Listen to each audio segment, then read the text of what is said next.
Hello, everyone. Welcome to the Aquarian Mind Podcast. Today's podcast, episode number 234. I'm your host, Jamel Crothers. It's Book Insight Friday, but you guys know I'm not going to delve into a book today. I'm going to talk about being a controversial writer and author, because I really had no idea that it was going to happen, but it did. And I'm glad it did, because I'm someone who is always concerned about others. I'm very empathetic to a lot of people's stories and lives and things that go on in the world. And when I stepped into this journey of, being a writer and an author, I felt like I had a responsibility to write about things that no one's really writing about. From men's issues to what's going on in police departments across the country, to what's going on in the inner cities of America, to the women's issues that aren't discussed enough, to what's going on here in America, talking about gun control, alcohol and drug addiction, domestic violence, a couple other subjects that I don't want to say on my podcast, because I'm trying to keep it G-rated, clean, as best as possible. But you guys get my drift. You guys get my point. Racial relations here in America and around the world. Drunk driving, making bad decisions, all kinds of things, right? And when I started my journey, The Struggles and Growth of a Man was just a light series about some of the men's issues that we deal with and go through in our minds. And but it was from a perspective of a middle-aged 20-year-old, middle-aged person in their 20s. I apologize. And I was able to write some good stuff, but I knew that at some point I was going to delve more into what men deal with and go through.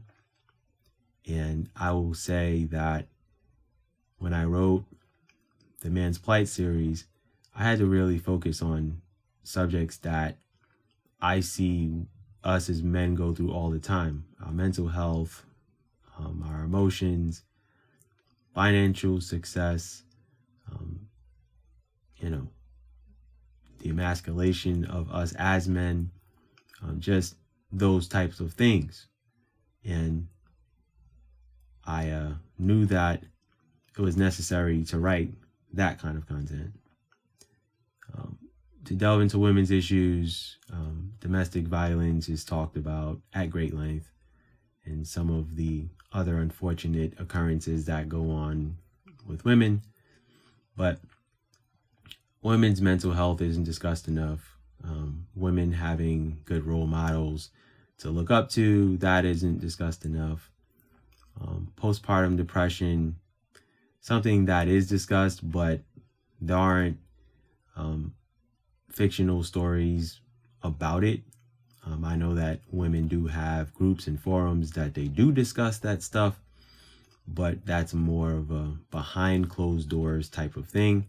There are a lot of articles that are written about it, but how many people are really immersing themselves in looking into reading about what that is and what that consists of, and how 1 in 9 women deal with it on a regular basis? And it's not just after they have a child, it can be before they have the child, during a pregnancy, whatever the situation is. Men can also go through it too, but I needed to focus on the women's side of it. Maternity leave,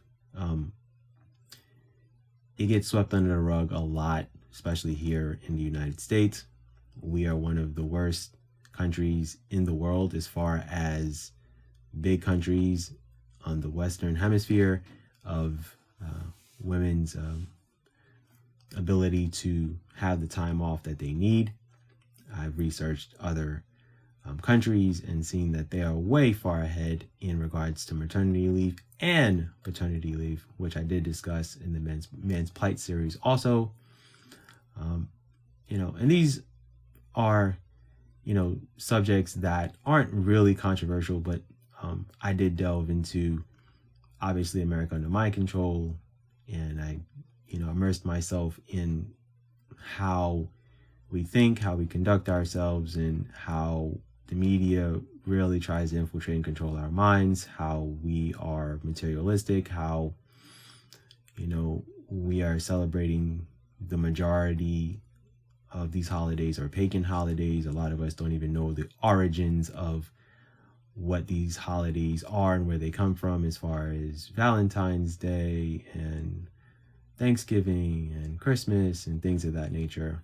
Neither here or there, but I talk about how we bury ourselves in debt, from school loans to credit cards, how music and other content controls our minds. And I write it from a perspective where you're going to be surprised if you was to ever read America Under Mind Control. So I'm very controversial. I push the envelope. I've written The World in Ruins, and it's literally right in front of your faces right now. That book that I wrote in 2018 is literally happening right now. Right now. So I have written books to where a lot of the stuff that's going on, it's going on in this present moment as you're listening to this podcast. And it's not to say like I'm like some psychic or I can predict things. It's more of just sitting, watching, and observing, and just paying attention to all the things that are going on around me, and not just sitting and watching the news, but doing a lot of research, and learning from other truthers, and then being able to formulate your own thoughts, feelings, and what you see that is going on. Code Blue, Private Investigator, those are two series where you really immerse yourself in police departments, police corruption, racial relations, things of that nature. Code Blue led to a continuation of the Code Blue series that turned into the Private Investigator series. So Gary is in two series. He's a main character, and a lot of that comes from friends that have experienced situations with police officers. I've experienced certain things, not to the extent that my friends have, but I will say a lot of what I've seen from a very young age, you start to fully understand it when you're older. If you guys, remember, Amadou Diallo and Sean Bell. Sean Bell, he was killed not too far away from where I grew up. Amadou Diallo was killed where I'm from originally. So, when you're young, you see it, you go, okay, but then you get older and then it becomes a constant thing that's happening. Then it's like, okay, it's time for me to really sit and, do some research and then start writing about that. So I did push the envelope with that series, the Code Blue series, pushed the envelope a little bit with the Private Investigator series, really punched people in the chest with I Woke Up a Black Man, and I knew that was going to be a game changer as far as, books, and knowing that a lot of the things that I wrote are experiences that I've been through, and a lot of it is other experiences that people have been through that I know about, and I try to, put it in a book format and in a fictional format that it makes sense. It makes you think, and it makes you question a lot of things that are going on in the world. So being controversial is good.